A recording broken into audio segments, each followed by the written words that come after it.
Hi, I'm Michael Smith for Nevada Trails. Tonight I have a very special show. I have Todd Green. Now, Todd is a very interesting musician. From your website, you're called a multicultural, multi-instrumentalist. And I love that. I mean, it's one of my things in my life is I'm a curious person. And I keep on going from things to things and learning about things. Well, in your line of work, it seems like when you learn something and you want to keep it in your possession, you have to practice a lot to keep that. And you're doing an upcoming show here in Minden at the CVIC, and from what I can gather, you're going to be playing 30 instruments, something like that? More than 30. More than 30 instruments. 30-something is what I usually say. And as I continue to study, you work hard teaching kids from K through up to master's level. Yep. And about the honor of motivation to maintain your skills. So I was very highly impressed. So welcome to the show. Good to be here. Thank you. It's just interesting how, as a young person, you ended up in New York City. And if you've ever been to the city, it's pretty. Yeah, well, I basically grew up in and around New York. I was born just over the Hudson River in New Jersey, and that's where I lived as a kid. And then we moved a little bit into southern Connecticut. But I had always been around New York, so that's basically my blood. You know, I love the city too. And then I eventually, once I went to college in Boston for a little while, I moved to New York to work there because that was kind of mecca for jazz musicians. That's what I was playing then. And so I was only a guitar player at that point, though. I was basically studied a lot of different styles, so I was interested in playing jazz, but to make a living there, I had to freelance, so I played a lot of different kinds of music. But when I was there, I started getting interested in the music of other cultures, and improvisation is really the tie between where I started in the blues and into rock and to jazz, and I did study classical guitar also. But the improvisation is what drew me into these other cultures, and it started with the Indian music. I studied Bansuri flute with Steve Gorn, and also the tablas, which are the hand drums. I'll be playing both of those in the concert, and that was all I did with them. I just studied them. I wasn't really performing on them. I was still a guitar player. It really wasn't until after I left New York. I lived in the city for about 10 years, and then I wound up moving back out to Montana. Big change. Big change.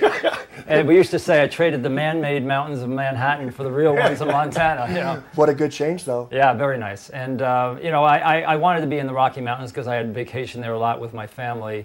But when I went back to Colorado, which is where we spent a lot of time, it was so built up on the Front Range that I didn't want to be there. And I had spent a whole summer playing music in the Canadian Rockies, which is some of my favorite country. But it was a little too, it was out of the country for one thing. I didn't want to do that. And it was also a little too far north. So Montana seemed to be the happy medium. But eventually I wound up moving here as a result of playing the Brewery Arts Center, 12, 15 years ago. Well, I was kind of curious, like, Bozeman is a very artistic area. Oh, yeah. But when you're that close to, like, Jackson Hole, where they have a lot of symphonies and things, that wasn't an idea to go a little bit closer where they have other artists like that? No, Bozeman to me was, it was a college town. It's small. Montana State, I think. Yeah, Montana State. And there was just a lot of good musicians there. In fact, they have a music store there that rivals ones in cities, that I came from in terms of the quality of stuff they were selling and their knowledge of things. So it just happened to be a place I came upon, in my travels, and I just realized I really liked it. I just liked the feel of it. It was a beautiful valley. Not quite as nice as Carson Valley, but pretty close. Well, I know what it's like to be by a college with great musicians. Oh, yeah. When I was a young man, I was running a small supermarket and going to school part-time in Pittsburgh. And when I got off work, I used to go to this bar where the University of Pittsburgh students would go and play jazz. And when you say improvisation, it's like the cast would get bigger, the group would get bigger, and they keep on playing and playing. Right. Then it would go smaller and smaller. I couldn't leave. Yeah. And you could tell who couldn't catch up. They got better and better and better as I kept on going there and watching them. Right. So your skill level has to be awesome to be able to practice that way. Yeah, well, what you learn as you play these instruments, and especially this many instruments, is you learn how to practice better too. There's an art to that as well as playing the music in a performance. And so I've learned through the years how to balance what I need to work on, what I stress on different days, and so it's a weekly cycle that I have that kind of pretty much gets me involved with everything I need to get involved with on all the instruments I play. The other thing I always tell people that see me in the school programs is they see all this variety. What I see is similarity. I basically play strings, flutes, and percussion. Now strings is I play bowed and pluck strings, but really once you learn one string instrument, the techniques can carry over. You need to learn the language, the specifics of a culture and a style, but still I'm not learning how to coordinate my hands every time I start a new string instrument. Same with flutes, the techniques carry over. Same with drums, the percussion, the different techniques carry over. In fact, I like to blend techniques, and it's amazing because a lot of times I'll have professional musicians that play these different instruments from different cultures, but they'll be totally, I can't play as well as they do because they're playing that one instrument their whole life. But they hear me do things, they say, I've never heard anybody do that before on that instrument. So it's because I'm just taking a technique or a sound from another culture, another instrument, and just throwing it on their instrument. And they say, wow, I never thought of doing that like that before. You also didn't add the cello, and you're not the only musician that's all considered those four food groups as the four main. Well, that's why I said bowed instruments. Oh, okay. Yeah, but actually, I don't play the cello anymore. But you regarded that as far as your training. Yeah. 15 plus years I played the cello, and then I actually moved into the instrument that predates the cello is the gambas, bass viol they call it, and I had a customized built one. I have a guy that I work with in Santa Cruz, named Fred Carlson, and I kind of dream up hybrid instruments, and he builds them for me. I'll have a couple, three of them at the concert, and they're one of a kind instruments. They're essentially, I say, can you combine this one, and this one, and he figures out a way to build it, and then we kind of tweak it and we get it where we want it, and so it's those are very special instruments, as I said, because they're the only ones like them in the world. Well, you got to check out his website because he got some pictures of absolutely beautiful. Oh yeah, they're all on there. Yeah, and also your description of your electronics is awesome too. Yeah, that's custom built setup also. The whole idea of doing a one-man band with over 30 instruments is not basically playing this one, then put it down like we're going to do today. We'll demonstrate a few things here. It's essentially I'm able to literally record myself live. And then I have this customized looping system where I can make instruments come and go, fade away, go to different sections, but they watch me play the whole thing. There's nothing pre-recorded. It's all being recorded live in front of the audience. Well, that's awesome. Yeah, and it's a very, very neat setup. And I'm loopers have gotten very popular. I was actually started using them around late 80s, 1990s, somewhere around there, and they weren't very good. They were very expensive then and not very good. And now they've become very small. I mean, the way old technology has gone, they've gotten better and better. And so as they've gotten better, I've gotten more interested in, exploring all these different possibilities of how you can use them. I'm experimenting with one now. I just got that is actually designed for beatbox players, where they do all the singing and stuff, and they're supposed to use their hands, but I actually put the thing on the floor, and I'm using, because that's how I work all my controls. I'm playing live as my right foot is basically doing all the orchestration on the floor. Excellent. Yeah, so it makes it a lot of fun, and it makes it very unique because, as I mentioned earlier, improvisation is the cornerstone of a lot of these cultures and of what I love to do.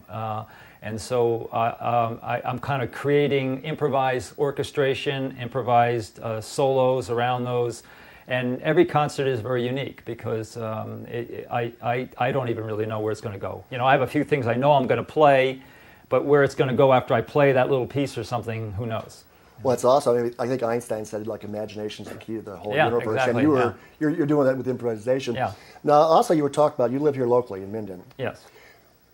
No, you say you get up at 3 o'clock in the morning and start practicing? Do you have that's sleeping in if I go. Do you have a studio where you can? Oh yeah, of course. I'm not gonna yell at you. Hey, put that elbow down.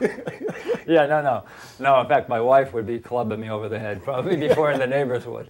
No. It's amazing because when we moved from Bozeman down to Minden, we had an idea of what we wanted to do. We wanted to get as close to the Bay Area, but not go into California. So this was an ideal. We loved the beauty of the area. And so literally the very first house, we had two, we were going to look also up in Ashland, Oregon, because I love that area too. Check it out too, yeah. Yeah, so those are the two places. But literally the first place with the real estate agent we were working with here, the first place we looked at was perfect. That's the one we got. Oh. We canceled even going to Ashland. It was home. It was perfect, yeah, because it was basically a whole 20 by 20 added on building onto the house. It had a double doors, had a wraparound driveway around the house, double doors where I can pull my van up, load, right into the studio. It was perfect. Well, we're going to take a break shortly, but We'll do give some out demos. give out your website so people can track down and check out your information. It's toddgreen.com, and basically Todd has 2 Ds, green like the color, no E on the end. And that's where you can see not only pictures, we have an instrument gallery of all the instruments, but quotes about music, all Great kinds quotes. of stuff. Yeah, great quotes. Yeah, My favorite's Elton John. Yeah, I've been collecting those for decades. I love those. I have them all on my shows. Yeah, aren't they? Yeah, they're amazing. I'm going to steal some, by the way. Yeah, oh, it's fine. They're there for the stealing. Yeah. Yeah. And then upcoming here, January 10th at the CVIC. It says 7 p.m., but Todd says to get there by 6:30 because you're going to do a Yeah, when the doors open at 6:30, I'll do a live prelude on some string instruments, and then the official concert with all the instruments begins at 7. And then when we're going to show you some of his music right now, and when we come back from seeing his music, he's going to show you some music right here. Thank you very much.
Thank you.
Hi, we're back with Todd Green, and we're just talking about your upcoming show that you're going to be playing a lot of different instruments, and some of these are here right now. Is there anyone you'd like to show us?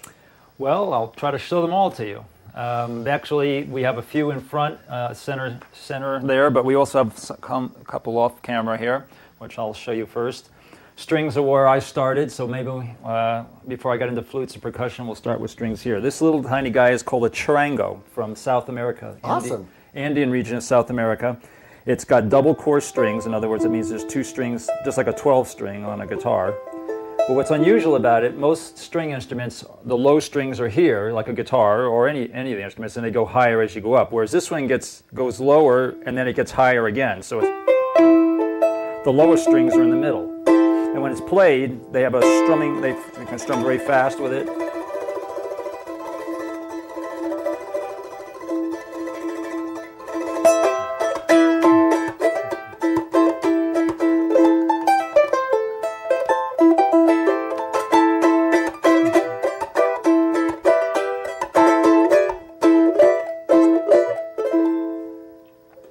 That's the sound of charango. Something like that, when you mentioned about the on YouTube, if you saw an instrument like that and you wanted to learn how to play it, you just buy it, and then you would study the teachers of it on YouTube or something. And yeah, you could do that. YouTube is a pretty good resource now. I did study with some players that play it in the Bay Area. That's one of the reasons I moved here, was to be closer to the Bay Area, because I do a lot of things, a lot of different. I mentioned before we went on camera that a lot of the best players in the world live in the United States now because they love the freedom here. So Excellent. It's like New York, where I used to live, was a great area, but even better, I think, is the Bay Area. Awesome. And there's huge communities of Indian, South American, Chinese, Indian, Middle Eastern.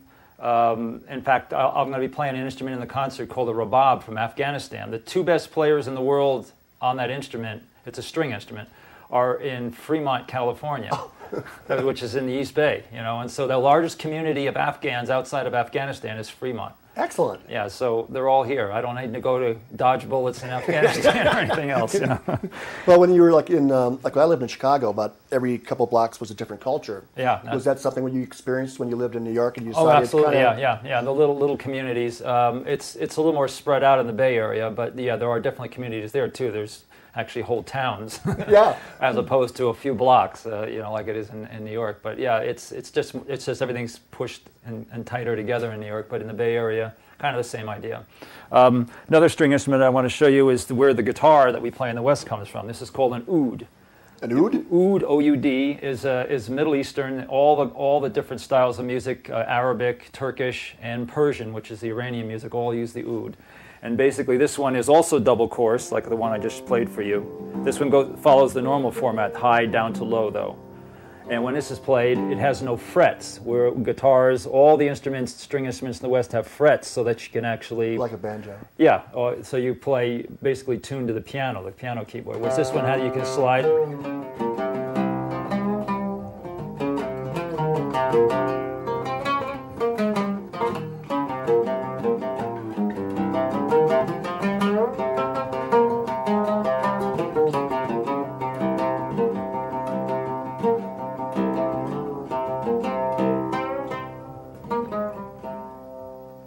That's going to be a great concert. Yeah, that's the oud. This is an Arabic oud. The Arabic ouds are very ornate, all the inlay on it. Turkish ouds are a little bit smaller. They don't really put any inlay on it. That's some of the strings. Some of the, let's see, I guess we'll do flutes next. I've got a couple of them here. This is called a shao. Now, there's two types of flutes that are played. The ones in the West I've played, we were talking about the cello. I also played the Western flute for over 20 years. That's a side-blown transverse flute. This one is an end-blown. This is a shao called it's spelled X-I-A-O. And it's from China, very ancient.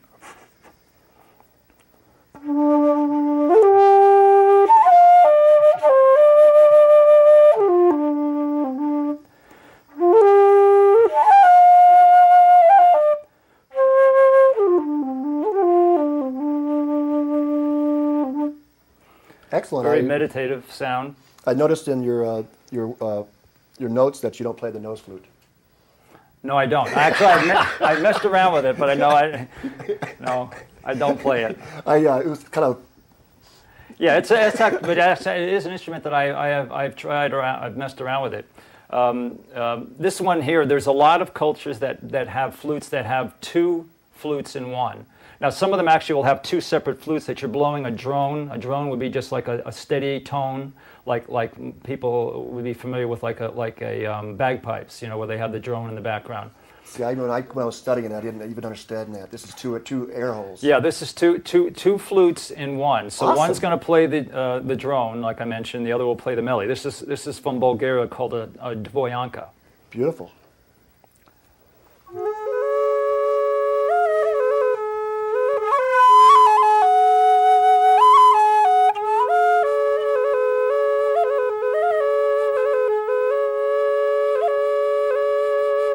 Now, an interesting technique they learn, which is very difficult to learn, and is called circular breathing. And what they do is they learn to breathe in their nose and out their mouth at the same time. So in other words, I can do this and just get you'll hear the drone will keep going.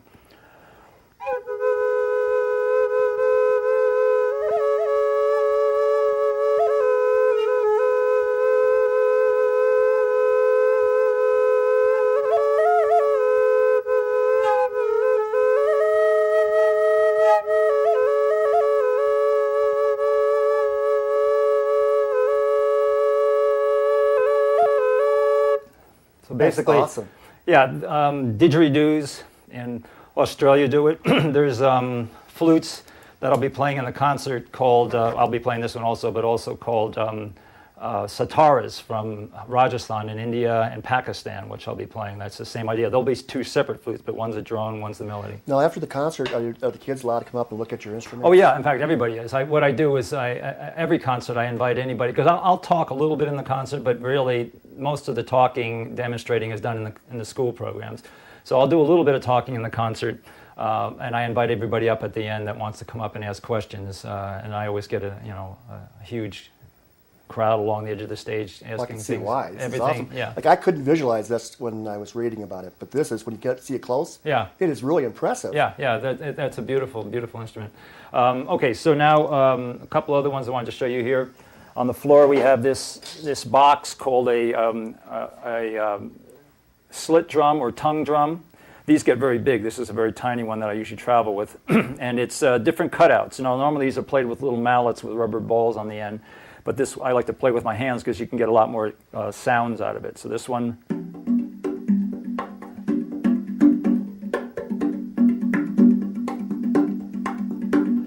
And a lot of times these drums will be played with these percussion instrument called chulis, which these are South American, but they're also used in Africa. And this is basically animal hooves. And they're goat hooves.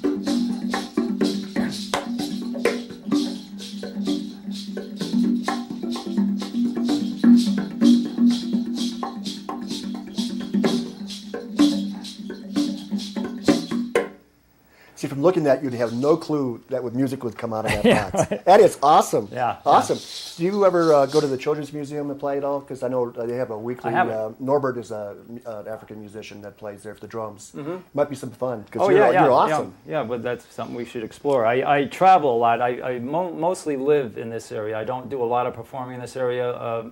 As I mentioned, I wound up here as a result of playing at a brewery. And then I've done a couple concerts quite a few years ago, probably early 2000s, up at the lake. But most of my performance is traveling around the country, around Canada.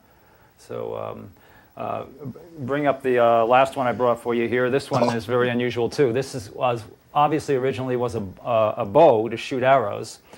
But what they did, this comes from Africa, though it's mostly played in Brazil now, in South America. They dried out a vegetable gourd and put that on there. And it's to play just this, a vegetable gourd. Yeah, it's just a gourd. And then basically you need some other things. You need a stick, you need a shaker, and you need a rock or a small coin. Sometimes I use a little zill, a little cymbal too. And when this is called a berimbau. When the berimbau is played, you're hitting on the wire with the stick. That gives you like a droning note.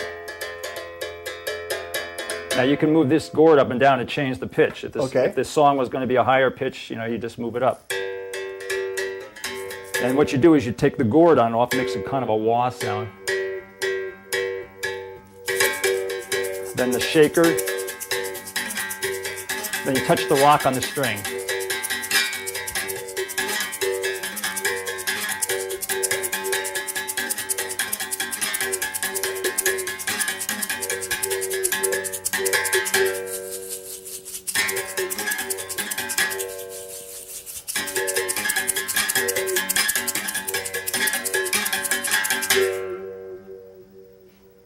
Awesome. That's the berimbau. This is going to sound like a silly question, but with all these instruments, are you writing your own material? Because I remember you said somebody you have 1,000, at least in the article a long time ago, maybe you have 1,000 compositions, and that's writing. Oh yeah, I don't know. There's too numerous to count. I mean, I just have, you know, in fact, I'm always pulling out.